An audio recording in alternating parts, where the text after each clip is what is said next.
Hello and welcome back to my channel. If you are new here, I am Disco Kitty the Crappy Crafter. Today we're going to be playing with UV resin and kneadable erasers, a whole variety of them. So some of these are ones that basically, if you've ever played with a kneaded eraser, it was probably one of these. Not necessarily this brand, but definitely this gray style. Very good kneaded eraser. Let's see. This one, I've never used this one personally, but you know, it seems to work pretty well for what we're going to do. And then we have two imports, because it's the Japanese kneaded erasers specifically that seem to work really, really well for this, for what we're going to do. And so I have this one, which does work very, very well. And then I have these so that we can play with colors, because colors, I love colors.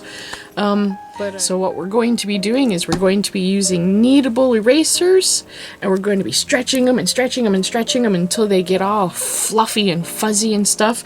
And then we're going to put that fluff into UV resin, and it's going to be clouds in resin. Let's get right into it. Alright, let's start with the one that is the most ubiquitous in the area that I live in, and that's the Faber Castell. Faber Castell? I don't know. And I mean, not necessarily the brand, but the style is very, very, this is what all the artists, most of the artists that I know use. And it is an excellent eraser, because that's what it is. But you know, I used to do this in high school for hours and hours. I loved it. This one I got online. It was a 12 pack for $5. These little itty bitty tiny erasers. They're called from Mr. Pen kneaded erasers. Perfect for correcting and highlighting. You know, it is definitely a kneaded eraser, and it is definitely doing that stringy mess thing, whoops, a little bit better. But when it strings out really narrow and thin like that, it's just not going to work. If it's going to work well, it needs to have big fat pull lines, and you'll see what I mean. This is the Artist Eraser, if I can focus. And this one is from Japan, from Kusekabe. Kusekabe. No, I was right the first time. Kusekabe. This one, I'm not going to try to say, because it could be a K, it could be an R, I don't know. It could be an N or an M. Kauji. I'm going to say Kauji. I don't know. But look at it go. I didn't even have to knead it at all. It just, I kind of feel like the eraser is like old and maybe not really good for an eraser anymore, but that makes it absolutely perfect for this. Look at that. I made myself a big old storm cloud. I love using this stuff so much. It just strings and gets all gross so easily. And of course it gets all over everything. The other way that you can do it, of course, with this particular type of eraser that works really, really well is, you know, twist it against itself, and it will make a much more dense piece. There will be less air in it. Might be actually easier to use. I don't know. I decided to go with some fluffy pieces. And I don't know why I'm trying so hard to like make it look a certain way, because it's not going to look that way by the time I get it into the resin, because I'm just going to dump it straight into the resin. I'm not going to seal it or do anything to it. It's just going to go flunk, and then I'm going to have to fight the bubbles. All of the bubbles. So many bubbles. Oh goodness, it's just I will even put this in my pseudo vacuum chamber that I got from Resiners. I mean, don't get me wrong. It's not a pseudo vacuum chamber. It's a vacuum chamber. It goes up to a very specific poundage or vacuumage. I don't know how that's measured. And that's where it keeps it. It could go a little bit higher, personal opinion, because sometimes the stuff just doesn't pop they'll just sit there and the surface tension of the resin is too much to make them pop. But anyways, while that's curing, we're going to use the white one of the same brand. Oh, just look at it get all stringy and gross. And I do apologize for my filming. I realize I probably shouldn't have worn the black gloves quite so much when I'm trying to show certain things off, but that's okay. That's okay. I could have probably edited it, but I tried and I was like, I don't know how to do this. So, but look, it looks like a little blue cloud, kind of. The problem with that one is it stuck to the bottom of the mold. So with this one we're going to, coat it in resin first. And then we're going to put it into the mold with lots and lots of more resin. Now the reason why I figured that this would work a little bit better is because I figured it would help keep the air bubbles. Oh, yeah, I probably should have taken it off the stick before I turned the light on. Anyways, I was hoping that it would minimize the air bubbles. And if I had sealed it better than I did, it probably would have, but we'll see. I mean, it kind of works. Instead of a whole bunch of little tiny bubbles, I just get one really, really big one. I should have put that one through the vacuum chamber too. Anyways, so these are some of the other colors of that same brand. That brand comes with white and let's see, it just comes with a rainbow assortment of colors. It has pink and red and blue, green, yellow, and white. Yeah. And I made orange because unfortunately it doesn't come with orange. So I took a little bit of the red and a little bit of the yellow and I made my own. See, now what I wanted to do with this one is I wanted kind of like a sunset gradient. But again, I when I sealed that last piece, I was like, oh, that really didn't do a hell of a lot, so I'm not going to do that again. But you know what? I probably should have just kept sealing them. Just done a better job. But yeah, look at that giant bubble. And look at how oversaturated, or not saturated, how it's too bright, too much bright. Anyways, so with this one, I have put and cured a layer on the bottom.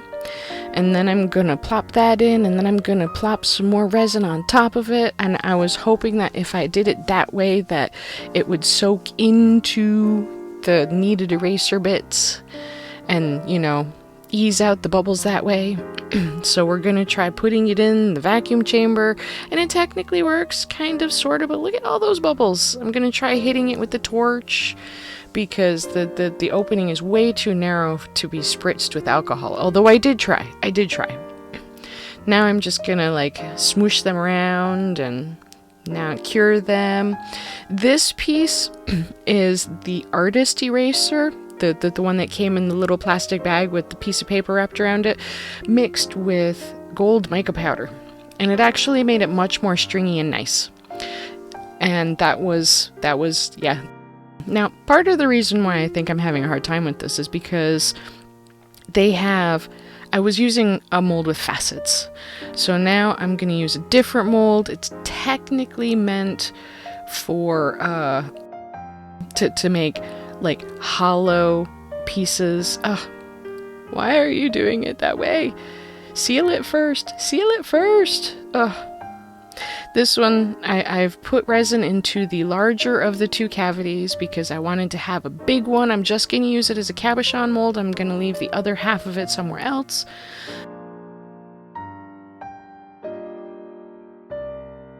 I'm going to fluff it way too much. It looks like paper clay at this point, honestly. I mean, it worked pretty well. It looks okay when you can see it, but so what I'm going to do with this one is I'm going to use the smaller mold, and I'm going to mold it inside the smaller mold because I feel that part of the problem is it's just getting too close to the edges. So what I did was I put a layer in, and then I filled it up, and then I plopped in the eraser stuff, And then I fluffed it way too much again. And having done that once already, I was like, okay, well, let's make another piece and not fluff it at all. We'll just stick it right in the center. And it still just doesn't work very well. So we're going to take another piece and we're just going to stuff it right in the center again. And, you know, it's okay. Cure it, pop it, and then we're going to put it into the bigger mold, because what I was thinking was maybe it's just too close to the edges. You know, it's right up against the edges, and when it's convex like that, it messes with things, and things just don't look right, you know? Things get all warped. But this is... Oh, right, yeah, I forgot about that too. Didn't finish doing the last one, and I didn't start doing this one, so we don't actually get to see what the last one looks like until I do my outro. Oh, why am I like this?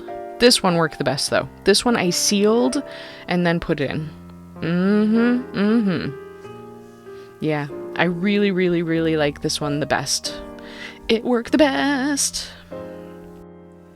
Well, that was certainly something. Let's go through them in order. Okay, the first one that I did for no discernible reason was the blue one.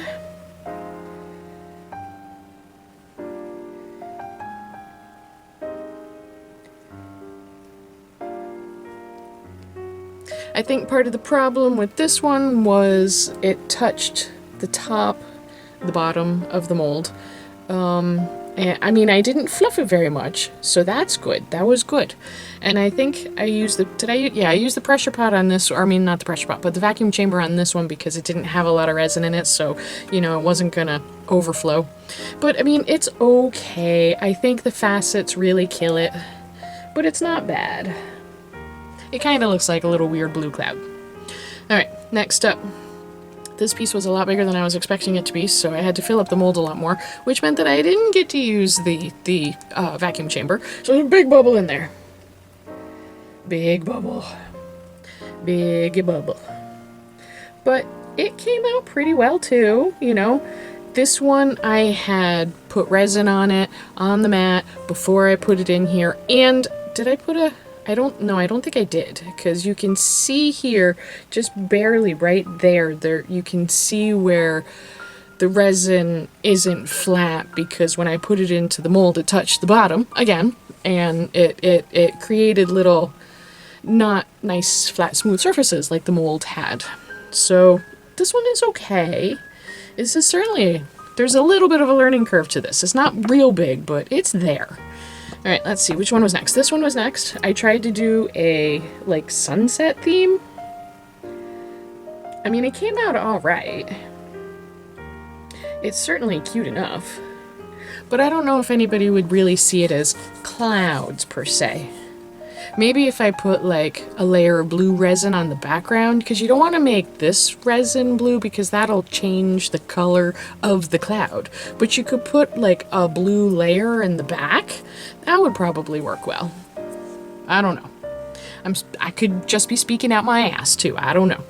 Alright, so this was the next one. This one worked pretty well.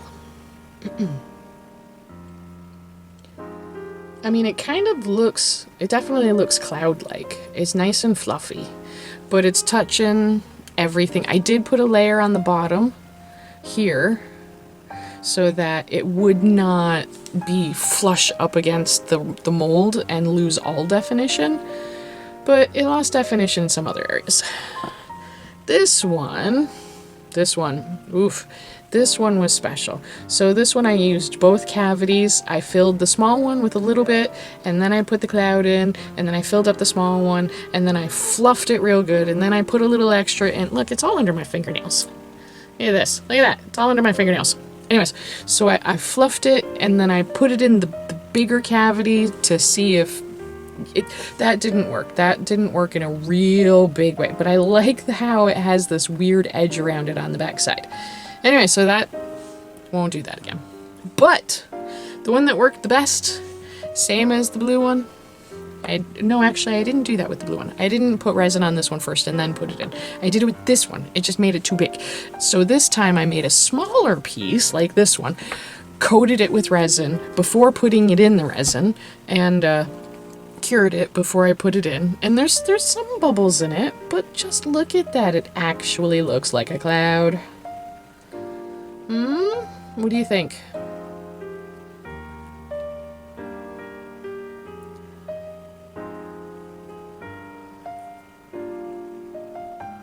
I think this one is the best. Go figure. This one came out really, really nice. This one just worked really, really well. So like I said, with this one, the last one, I put a little piece down and then I coated it with resin and I tried to get it all resined up, and then I cured that, and then I put a little layer on the bottom so again it wouldn't be right up flush to the end, and I put this on top of it, and it worked a lot better. The only problem, I don't know if you'll be able to see it, fix my light, is if you look real close, oh yeah, you can see it. If you look real close, you can see, let me get a toothpick so I can point. You can see here along this edge and here along this bottom edge, you can see where I had cut it and I should have sanded it down, and I should have touched up those edges with a little bit of UV resin so it wouldn't capture all those little tiny bubbles. Let's see if we can see them. Now, do you see that line of bubbles there? Yeah, so, I mean, most people probably won't notice that, but once they see it, they're not going to be able to stop looking at it. So that's unfortunate. So you just gotta hope that nobody will notice. But I think this one came out really well. What do you guys think? What would you have done differently? Have you done this? Let me know how it worked for you. How did you do it? If you have videos, you know, send me links. I had a lot of fun working with these, and I'm definitely not going to do the faceted thing again, because I wasn't thinking. I mean, this is bad enough with the way it warps, but the facets really just warp the hell out of it. So it's personal preference, of course. You do what you want to do, and I will do what I want to do. And like I said, let me know if you've done this. How did it work for you? You know, tell me how you would have done it differently. Leave me comments. Let's have a conversation. And with that being all said and done, thank you so much for visiting, and I'll see you next week. Stay safe.